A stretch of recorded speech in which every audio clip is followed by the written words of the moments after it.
దానికి ఏమిచ్చి మనం రుణం తీర్చుకోగలం?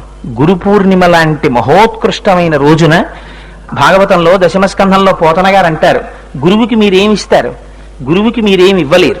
వ్యోమవత్యాప్త దేహాయ దక్షిణామూర్తయే నమః. అనంతమై అంతటా నిండిపోయిన గురువులు పంచెల చాపు నేయగలిగిన శాలెవాడు ఇంకా భారతదేశంలో పుట్టలేదు. అందుకని ఏం చేస్తారు? జలజాశాసను తొడి తెచ్చితివి నా సందేశముని చెప్పి, నను నిలువం పెట్టితివి నీ కృపన్ బ్రతికితి, నీకన్న పుణ్యాత్మకులు కలరే, దీనికి నీకున్ ప్రత్యుపకృతిని చేయంగ నేనేర, అంజలి ఘటించద భూసురాన్వయమణి సద్బంధు చింతామణి అంటుందమ్మ. ఏం చెయ్యగలను? అందుకని రెండు చేతులు కైమోడ్చి నీకు నమస్కరిస్తున్నాను అంటుంది. అందుకని గురువుల యొక్క పాదములను స్మరించి నమస్కరించేటటువంటి పరమ పవిత్రమైన రోజు ఆషాఢ పూర్ణిమ. అక్కడ కూడా బహుశా త్యాగమే. మళ్ళీ ఇంకో నెలలో గురు పూర్ణిమ పెడితే, అయ్యో బంధువులు పెళ్ళున్నాయి, మా ఇంట్లో